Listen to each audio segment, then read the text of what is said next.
everybody else is just like, oh yay, birth control, it's like fixing everything, it's making my skin clear and keeping me from having babies and it's perfect, when my body just kind of really gets upset. Hey guys, it's Jen, and it's been a while since I've talked about like womanly topics. Usually I do videos that are more like makeup, fashion, babies, but it's actually been such a long time since I've just straight up talked about something that women go through. I've done videos talking about menstrual cups a number of years ago, a whole series of my 2 pregnancies that I've gone through, but I really wanted to talk about my experience with IUDs. And just to sort of have a little caveat, I'm not anti-IUD, I'm certainly not anti-birth control, but I have had some particular circumstances that pertain specifically to myself and my body and how it's been interacting with me, and I thought I should share that in the hopes that maybe I am not the only one who has gone through this. Maybe we can have a little bit of conversation about it, because going through what I've gone through, it can sometimes feel a little bit lonely and frustrating. So hope you guys have some time to sit down, and hopefully this isn't too TMI of a topic. I know some people don't want to talk about these sorts of things, but at the end of the day, no matter what kind of negative comments I might receive about being really honest about like the physical experiences that I've gone through as a woman, I think the more that we are just honest about stuff like that, the more other people won't have to feel the kind of lonely mental struggle that I've gone through. I'm gonna start off by doing a super quick recap of my experience with various birth controls from the very beginning. I think I first went on oral birth controls way back before I was needing any kind of birth control. I had heard if you have really bad acne, then going on birth control can help manage that. And as a teenager and a young 20-something, I really struggled with my skin. It was really bad. And so I went on a couple different kinds of oral birth controls for several years. And I did have some negative side effects, but I didn't really, I think, fully grasp what was even happening. And after several years, you know, it just sort of becomes normal. And I also tried NuvaRing for a period of time because that was one that worked really well for my sister. It had the least amount of side effects for her. Unfortunately, it had the most side effects for me. And by side effects, I'm talking about like my personality became really dull. I just didn't have any creativity or passion. I felt like I was walking around in a fog and not being able to just breathe normal air like a normal person. Day to day, it's not like there was anything dramatically wrong, but I felt significantly less human. I didn't want my husband to even touch my hand, was not an affectionate person. I had a lot of dryness throughout my body, and just suffice it to say, it was an extremely negative experience for me. I went back on oral birth controls until my husband and I decided to try for a baby. So then I stopped birth controls, got pregnant, had a baby. Obviously, you're not on birth control during that whole experience. And then after I had her, I didn't go on another birth control because I wanted to get pregnant again. I wanted more than one child. So I got pregnant again, had another baby. After I had my second child, I decided this time, instead of having to remember to take an oral birth control pill every day, I wanted to try an IUD. My sister, once again, she has tried many different kinds of birth controls. She had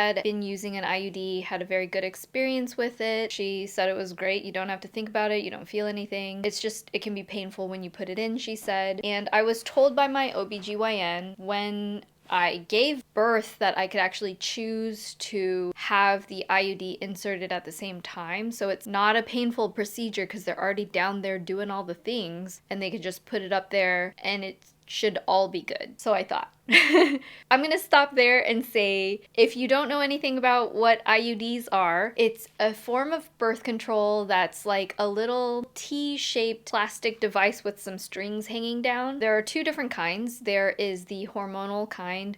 The most popular one is called Mirena, which is the one that I use. And then there's also a copper IUD, which doesn't have hormones, and the copper pieces, I think, tell your uterus that it is not a hospitable place to make babies. So I decided against that because I've heard a lot of negative side effects, like having a lot of bleeding, cramping, that sort of thing. And what my OBGYN told me is that because the hormonal Mirena is just really localized to your uterus, it's a very low amount of hormones. It's not like oral birth control where it goes through your entire body. I was a little worried about that because I have a very sensitive body when it comes to hormones, and I've had really bad experiences with having side effects in the past. So the idea of a low amount of hormones just localized to where it would work as a birth control sounded really appealing to me. This is where things start to go wrong. Immediately after I had the IUD inserted, as my uterus was shrinking over the next few days, I noticed that the strings that are supposed to hang down from the IUD were hanging pretty much all the way outside of my body, which I get that they want to keep it longer because your uterus is still really expanded from just having a baby and they can always snip it later. The doctor didn't tell me anything about that, but it was very, very uncomfortable. It was like scratching me and poking me, and it was kind of painful as well. So I decided to go back to the doctor and get that fixed. When the doctor was looking at things, I think I couldn't get an appointment for maybe a month or so. I think I saw the doctor at the 6-week postpartum appointment. She said that I can't remember exactly what happened, but she had me get an ultrasound to check on the placement of it. When I went to get the ultrasound, it was like one of the high def ultrasounds. It wasn't just like the in-office sonogram. It was like, for some reason, she wanted to have me get the like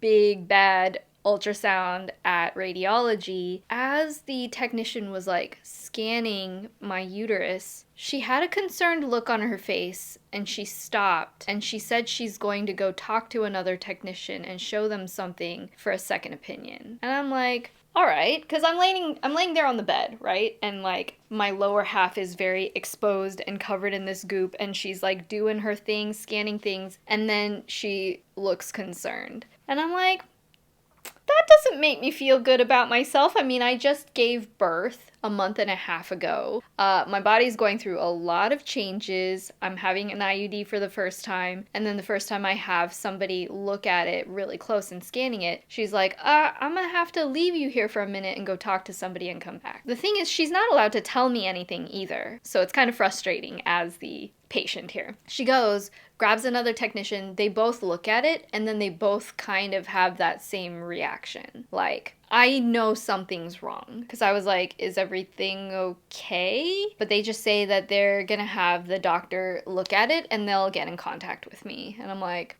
all right, this causes no reason for anxiety whatsoever. So I wait and the OBGYN calls me and she said, it appears that the IUD is partially embedded in my uterus. And I'm like, what does that even mean? Like, are they gonna have to like have some surgery to cut it out of me? What did I get myself into? It's really scary because it's like this foreign object that I chose to put in my body for the first time. Not to mention all of the hormonal things that I was going through, having a new baby, having no sleep, recovering, which is not easy. If you've ever had a baby, you would know 6 weeks in, you're still very much tender and recovering, just on top of not getting any sleep and taking care of a new child, on top of me already having like a barely 2-year-old. It was a lot. I talked to the doctor and she said, here's the deal. It's embedded. We're going to have to go in with a camera and try to remove it. And it's not like a full-blown conk you out kind of surgery, but it's a significant procedure. So they had to do a hysteroscopy. And she said, well, the good news is that this is actually kind of my specialty. I have a lot of experience in it and we're gonna fix you right up. And so we made the appointment. I went in, did the hysteroscopy. It wasn't too painful actually, and she did end up eventually like dislodging the IUD from the side wall of my uterus and pulled it out. And while she was in there, she got a new one, replaced it, and we're like, okay, well, this can happen because if you put it in right after you have a baby, I was like, well, like, I guess it makes sense because the uterus naturally shrinks from having a baby to not having a baby. Maybe it just kind of wiggled in the wrong spot while it was shrinking. Didn't worry about it for the next few years.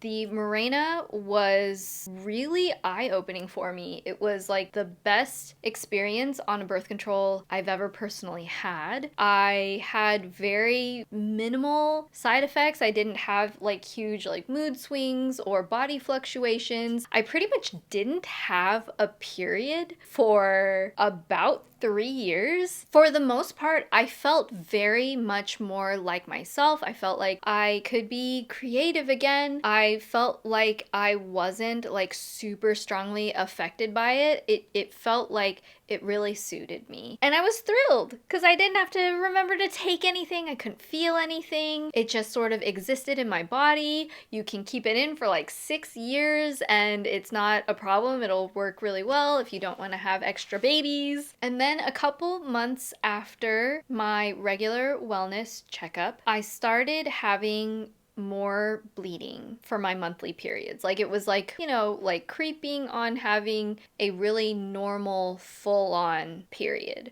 I had talked to a couple of my other girlfriends who have had IUDs in for several years, and they said they didn't really have that kind of change in their monthly cycle, like that dramatically. And I noticed for like a couple of months in a row, it was getting heavier and heavier. So I decided, okay, well, like I'm not experiencing anything significant in terms of like hormonal imbalances, but that seems weird. So I'm gonna hit up my OBGYN now, who was a different one than the one I had before because I moved, and just be like, is this normal? Like, what should we do? Should we, you know, like, what's the deal here? All right, so this is visit 2 to the OBGYN, and she said, I don't know exactly what's going on, and I know it's not causing too many problems for you other than having a heavier period, but I really think we should see if there's something wrong. So I kind of want to send you back to radiology to get another ultrasound. And I was like kind of frustrated because, like, not to get too deep into the US healthcare system, but being self-employed and having a family of 4, we spend a lot of money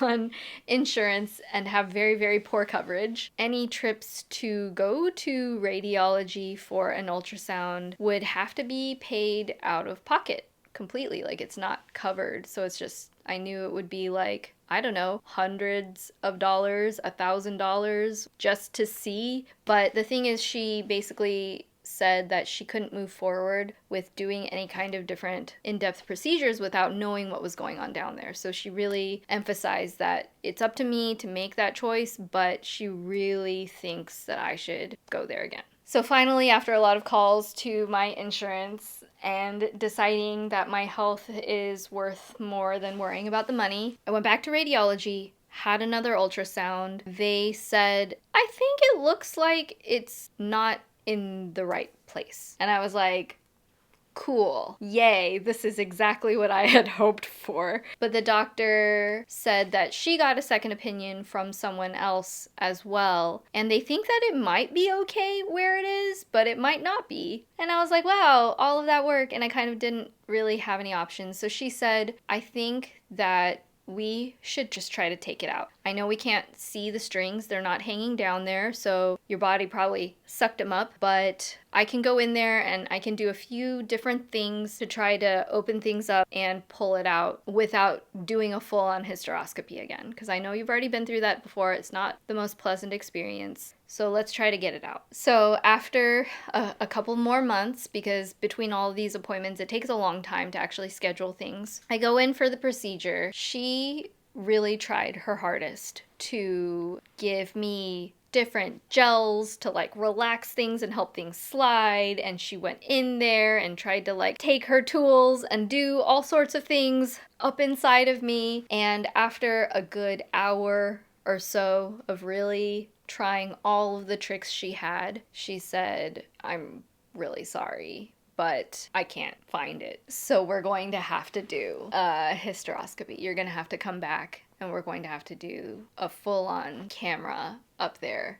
next time to try to get it out. At this point, I don't really have any other options. I guess that's what we're going to have to do. In the back of my head, I'm just like telling myself like all of the things that I've already gone through last time, all the ways that I talked myself into being like, it's okay, it's totally fine. This is all maybe not normal, but she's done this before, it'll be fine. Okay, so then a couple more months pass and it's time for me to go in for my second hysteroscopy. I've been having anxiety all week leading up to it, just all of the things that could be going on, but you know what, like it'll just be like last time, the strings just got lost, we'll just grab it, get it out, pop in a new one, it'll be fine. I didn't really mention this earlier, but after I had Aria, my first child, when my periods started to come back, it started off being like fairly light for the first couple of months, and then it just increased like a waterfall. Not to be too explicit and gory, but I was having to use a jumbo tampon and the biggest super heavy maxi pad, and I would just overflow it within 2 hours. I used to talk about how I used menstrual cups. They say, oh, you know, use the size 1 if you haven't had children.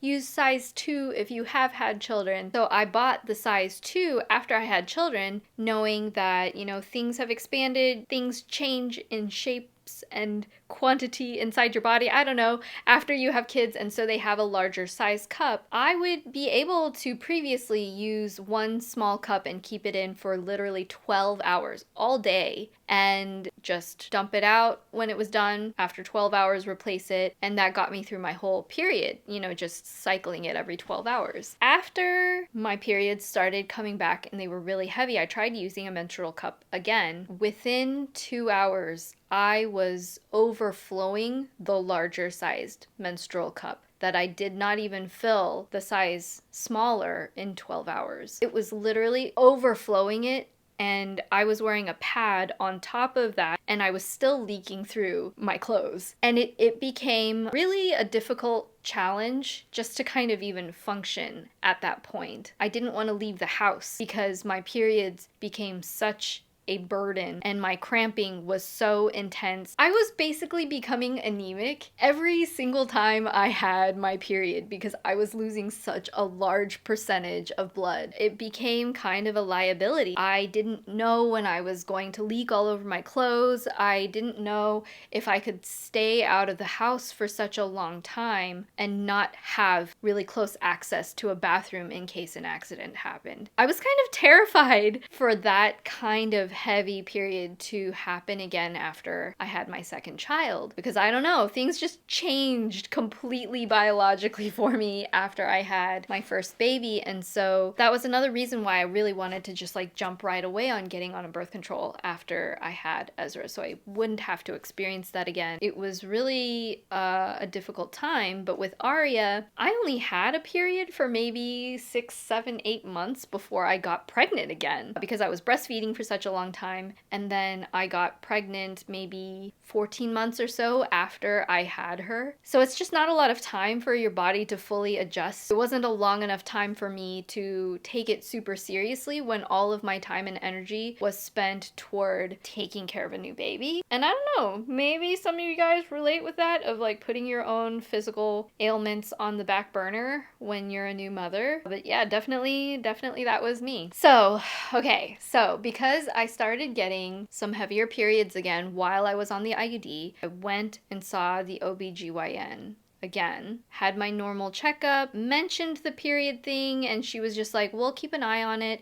If it gets worse, let me know. It started to get a little bit worse, and so I let her know. That is why she decided it's kind of time that we should do something about it. Then it was time for me to have my second hysteroscopy. To bring you back to present time, this happened about a month ago. I had been super anxious about it for the week leading up, because basically they expand you up and they put a camera up there along with their little tweezery bits to try to get out what they cannot see without the camera. I'm not super queasy when it comes to like body things. I like to think that I have a pretty high tolerance for like all kinds of things.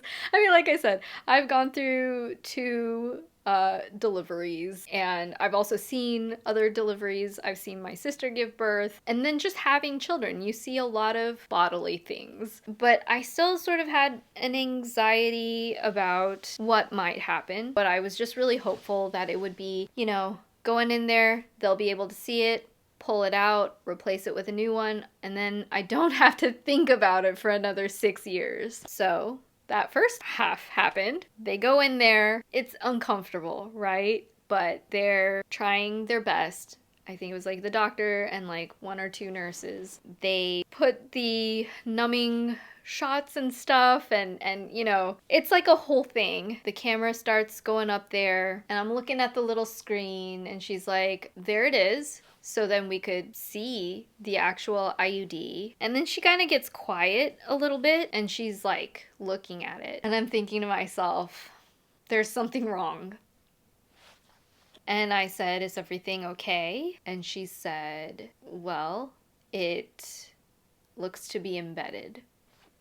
And she kind of shows me on the camera, and she said, it's embedded on both sides. And I could see on the camera, you could see like the bottom part with the little arms. I just know I can see the tail part, and the 2 arms are basically in flesh. So she goes in there, she's trying to get it with the pincers. You know, she has different like clampy things to try to pull it out, and it's not easy. The first few times it's slipping, it's not quite grabbing things, maybe 30 minutes. But she tried to get it out for a long time, and eventually she grabs a hold of it and successfully pulls it out. But the majority of the time, the room is pretty quiet. Thankfully, that ibuprofen is doing its thing, and I'm not in a significant amount of pain. But when I heard it was embedded again, I didn't expect that. And maybe I should have. I just had told myself that the first time it happened, it was because my uterus was still shrinking, because I literally had the old one put in when I was giving birth, and I wasn't feeling any pain. I didn't know, and even at the ultrasound, they didn't necessarily say it was embedded. They just said it was in the wrong location. So I just thought it migrated to a different quadrant of my uterus, and that's why my periods were coming back. But to see it with my own eyes was, it was pretty upsetting. And the doctor said, we successfully got it out. You're probably going to want to make a decision of if you want another one put in, or if you want a different alternative with birth controls, or, you know, what you want to do. And I just started crying. I feel like my feelings were really complicated, because it was, out of all the different birth controls I tried, it was like the one that I felt like actually worked with me. Every other birth control I've tried I just had such bad side effects. Honestly, if you want a whole video talking about like oral birth controls and the other kinds of birth controls I've tried in the past, I could do a whole video just talking about that. It wasn't just that I felt like the IUD had the best compatibility hormonally with my body, where I actually felt like myself, and I didn't have to worry about, you know, forgetting to take it, and I couldn't feel anything. Like, I felt like it was such a great option that made me feel normal, when every other birth control I tried, like, honestly didn't. But it was also the fear of those super heavy periods, the debilitating cramps, and it wasn't just the heaviness of the period, it would last like 8 or 9 days. I was so scared again, but deep inside, I knew I shouldn't put in another IUD. The doctor basically said if it was just one time, I would be like, you can try it again, because it's not really like a common thing for it to be embedded, but since it's happened twice, there's a high likelihood that, you know, you could have it in for another 6 years, but you're probably going to need another hysteroscopy to take it out again. And I didn't want to go through that. It's basically like a small surgery. Like, I didn't want to go through that again. Why should I have to go through that again? Willingly. So I basically told her, you know, she told me that the best option is maybe to try Yaz. She recommended a few different things, and I said, I think I'm not gonna do it. I'm not gonna put in a new IUD. I'm not gonna take another birth control. I think I need to just see where I'm at. Just baseline with nothing. I mean, it's been years since I haven't been affected by an outside hormonal birth control, and I think I just need to let my body recover, whatever that means. So that was about a month ago. I had my first period, and it was like a normal period, but like I said, after Aria, you know, it took like a few months to kick into the bad one, so I don't even know if I'm going to eventually have those really bad periods and what I'm going to do if that even happens, but that's where I'm at now. I am not using any kind of birth controls. If people say like, oh, what about the implant? My OBGYN actually told me that because of my history of having side effects and not doing well with higher hormonal birth controls, she was like, I don't think that's going to be a good option for you. There's also the shot. I don't think that's going to be a good option for you. So for now, I am just going to try to see where I'm at with no birth control. I don't know, it's been years since I had Ezra, so maybe this time my body has been able to have some kind of equilibrium, be a little bit more normal. I don't really know. And I will say, I really, really, really don't want to detract people from using an IUD. I'm so jealous because I really loved being on Mirena. It was just the best birth control I've ever tried, and I wish it worked for me. And my body wants to devour it. So I kind of feel like it's like not even my choice, which is really frustrating. And not to just complain about like, oh, it's not fair being a woman, blah, blah, blah. But at the same time, it's like, we have to go through all of these hormonal ups and downs and are responsible for choosing to get or not get pregnant. That's like a really difficult thing to go through. I don't know what that means for here on out. I hope that I don't have as many symptoms. Thank you so much to all the people when I shared this on Instagram, all the people that reached out and were telling me about their experiences. If you guys have had experiences with different birth controls that do or don't work for you, or if you've been through a similar situation for me, or even if you're the kind of person like me where you had a lot of negative side effects and decided it wasn't right for you, please share what worked for you, because I'm still looking for the answer myself. But if any of you are going through this and just wondering like, what is wrong with me that I am the person that can't handle it when everybody else can? Everybody else is just like, oh yay, birth control, it's like fixing everything, it's making my skin clear and keeping me from having babies, and it's perfect, when my body just kind of really gets upset when it's on any of these things. I want this to be a source of community where we can talk about this kind of stuff, because I know in my real life I don't actually know anybody who has had this IUD embedding problem. I mean, honestly, I feel like really dumb for like crying about it, because it's not like it's hurting anybody, it's just feeling like I'm losing some bodily autonomy a little bit, you know? It's just a big question mark, it's a big unknown. So thank you if you watched all the way through the whole video. Thank you so much for watching. If I could go back and tell my younger self who had really bad skin, like, should you go on birth control? I wish I could have told her no, because it's just this wild path that's so normalized, and it wasn't ever normal for me. If you heard something new or at least found this an informative perspective, then please give the video a thumbs up. Subscribe if you want to see more videos about talking about being female, or makeup too, sure. Feel free to subscribe. Thanks for letting me share this with you guys, and I will talk to you guys in my next video.